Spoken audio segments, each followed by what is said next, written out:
Hello நண்பர்களே, என்னை பற்றி உங்களுக்கு எல்லாம் தெரிஞ்சிருக்கும். இந்த உலகத்தில் எவ்வளவோ பழம் இருக்கு. அப்படி இருந்தாலும் கூட மாம்பழத்தை, ஆனால் என்ன மட்டும்தான் பழங்களின் ராஜான்னு சொல்லுவாங்க. என்ன சாப்பிடாம நீங்கள் வெயில் காலத்தில் இருக்கவே மாட்டீங்கல்ல? உங்களுக்கு தெரியுமா உலகத்தில் முறையா என்னை யாரு சாப்பிட்டாங்கன்னு? நான் எப்படி காட்டிலிருந்து கிராமத்துக்கு, கிராமத்திலிருந்து பட்டணத்துக்கு வந்தேன்னு தெரியுமா?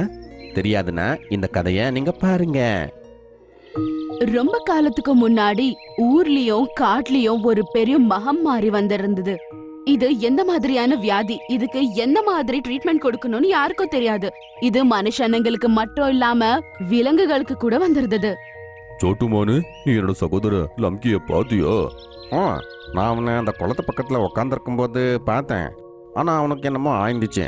கொஞ்ச நேரம் அவன்கிட்ட நான் பேசினேன், அப்புறம் வந்துட்டேன். ஆனா அவன் வீட்டுக்கு வரவே இல்லையே. சீக்கிரமா, அவனுக்கு ஏதாச்சும் ஆயிடுச்சா? இப்ப இவங்க 2 பேரும் அந்த நதி கிட்ட ஓடி போறாங்க. அப்புறம் அவங்க 2 பேரும் அங்க போய் பாக்குறாங்க. அங்க இன்னொரு கரடி ஆகிய அவனோட ஃப்ரெண்ட் இறந்து போயிருக்கும். அத பார்த்து அவங்களுக்கு ரொம்ப கவலையா இருந்தது. அங்க இன்னும் நிறைய விலங்குகள் நின்னுகிட்டு இருக்கும்.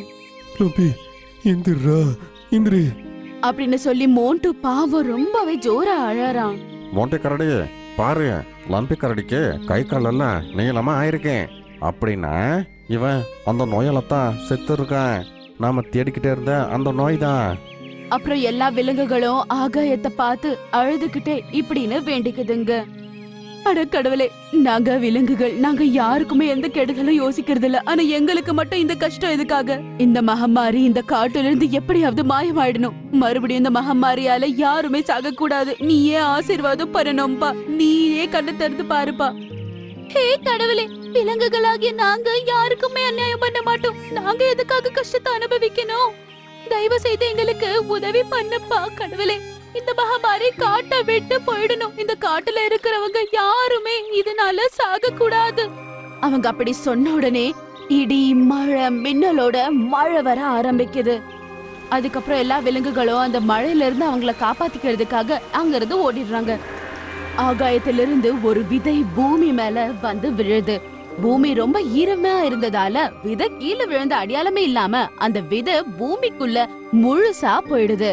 முழுசாவே அது மாயமாயிடுது. மறுநாள் காலையில அவங்க எல்லாரும் ஏஞ்சி தண்ணி குடிக்கலாம் அப்படின்னு நதி கிட்ட வராங்க. அப்ப அவங்க அங்க ஒரு பெரிய மரம் ஒண்ணு பாக்குறாங்க. அட, இந்த குளத்து பக்கத்துல எப்படி மரம் வந்துச்சு?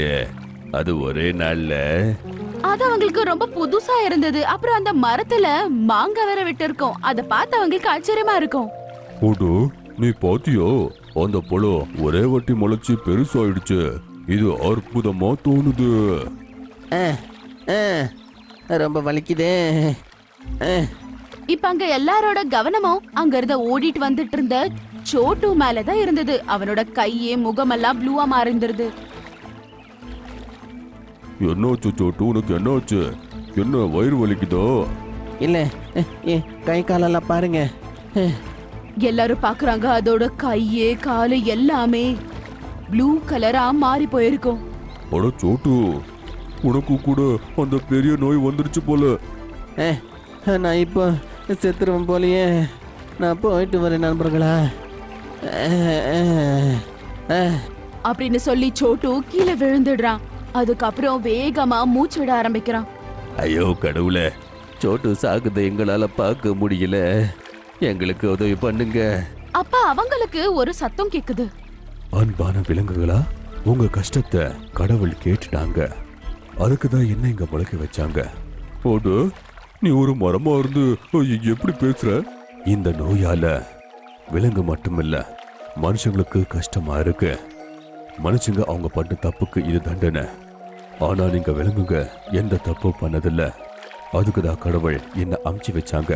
என் மரத்துல அந்த பழம் வந்திருக்குல்ல, அந்த பழத்தை எடுத்து சோட்டுவுக்கு கொடுங்க. அதுக்கப்புறம் அற்புதத்தை பாருங்க. அது கேட்ட உடனே ராமு யானை போய் மரத்துல இருக்க அந்த மாங்காவை பறிச்சுட்டு வந்து சோட்டுக்கு சாப்பிட கொடுக்கறான். அதுக்கப்புறம் சோட்டு சாப்பிட்ட உடனே அது ரொம்பவே ஆரோக்கியமாயிடுது. அடடா, நான் முழுமையா குணமாயிட்டேன். இந்த பழம் கூட எவ்வளோ ருசியா இருக்கு. இந்த மாதிரி பழத்தை நான் சாப்பிட்டதே இல்லை தெரியுமா? அன்பான விலங்குகளா, இந்த பழம் ருசியா மட்டும் இல்ல, இந்த நோயையும் இது குணமாக்கும். இதுக்கு மாம்பழம்னு பேர் வைக்கிறேன். இது உலகத்திலேயே ரொம்ப ருசியான பழமா இருக்கும். இத சாப்பிட்டவங்க மறுபடி சாப்பிட்டுக்கிட்டே இருப்பாங்க. அத தெரிஞ்சுக்கிட்ட உடனேயே எல்லாருமே ரொம்பவே சந்தோஷமா போய் மாங்காய் சாப்பிடுறாங்க. அது ருசிய கூட எல்லாரும் என்ஜாய் பண்றாங்க. அவங்களுக்கு எந்த ஒரு மகம்மாரியும் வரல. அதுக்கப்புறம் காட்டுல சுத்திட்டு இருக்க அந்த ஒரு வியாதி கூட மாயமாயிடுது. அப்புறம் கொஞ்ச நாள் ஆன பிறகு ஒரு வியாபாரி காட்டுக்குள்ள வர அவனோட தோல் மேல ஒரு கிளி உட்கார்ந்து இருக்கும். அந்த கிளி தான் அந்த மரத்தை காட்டும். நான் சொன்னல அந்த மரம் இதுதான், சரியா? ஓ அப்படியா? இதுதான் அந்த மாம்பழ மரமா? இதை சாப்பிட்டு தான் அந்த பெரிய நோய் குணமாகுதா? இப்பவே இந்த மரத்தை நான் வெட்டுறேன். நீ என்ன சொல்ற? என்ன நீ எதுக்கு வெட்டுற? அப்ப எல்லா விலங்குகளும் ஒரே இடத்துக்கு வந்து நிக்குதுங்க. அப்ப யானை சொல்றான், துஷ்ட மனிதனே, நீ எதுக்கு இந்த மரத்தை வெட்ட வர? அட நகரத்துல ஒரு பெரிய நோய் வந்திருக்கு. நான் இந்த மரத்தை வெட்டி இந்த எல்லா பழத்தையும் எடுத்துக்கிட்டு நகரத்துல நல்ல விலைக்கு நான் வைப்பேன். அப்படின்னா எல்லா மாம்பழத்தை எடுத்துட்டு போ. யாருக்கு நோய் வந்திருக்கோ அவங்களுக்கு இனாமா கூட அதிகமான விலைக்கு வித்தா ஏழைகள் பழைக்க மாட்டாங்க. அட நான் ஒரு வியாபாரி, அதை பற்றியெல்லாம் யோசிக்க மாட்டேன். இந்த மரத்தை எதுக்கு நான் வெட்டுறேன்னா, என்ன மாதிரி வியாபாரி மற்றவங்க இங்கே வரக்கூடாதுன்னு மாம்பழத்தை எடுத்துட்டு போயிட்டான்னா என்ன போல அவனும் பணக்காரன் ஆயிடுவான்ல. அவன் அந்த மரத்தை ஒடிச்சு போட்டுடலான்னு போறான். அந்த நேரத்துல இல்ல எல்லா விலங்குகளும் கத்துறத கேட்ட உடனே அந்த வியாபாரி கீழே விழுந்து போயிடுறான். ஐயோ எனக்கு என்ன ஆச்சு? என்னாச்சு உனக்கு? எந்திரிச்சிடு, எந்திரின்னு சொல்றல. உன் கையே காலெல்லாம் ப்ளூ கலரா மாறுது. என்கிட்ட இருந்து ஒரு மாம்பழத்தை அவனுக்கு ஊட்டுங்க. இல்ல இவன் பழிச்சிட்டானா எந்திரிச்சு உன்னை வெட்டிடுவான். கடவுள் என்னை காப்பாத்த உருவாக்கிருக்காங்க. நான் என் கண்ணு முன்னாடி இந்த மாதிரி சாகிறத நான் பார்க்க விரும்பல. இவனை நீங்க காப்பாத்துங்க. அதுக்கப்புறம் அவ என்ன பண்ணாலும் பண்ணிக்கிட்டோம். யானைக்கு பிடிக்கலனா கூட அது அந்த மாங்காவை பறிச்சு அந்த மனுஷனுக்கு கொடுக்குது. வியாபாரி அந்த மாங்காவை சாப்பிட்ட உடனே அந்த உடல்நல சரியாயி அவனும் எந்திரிச்சு நிக்கிறான்.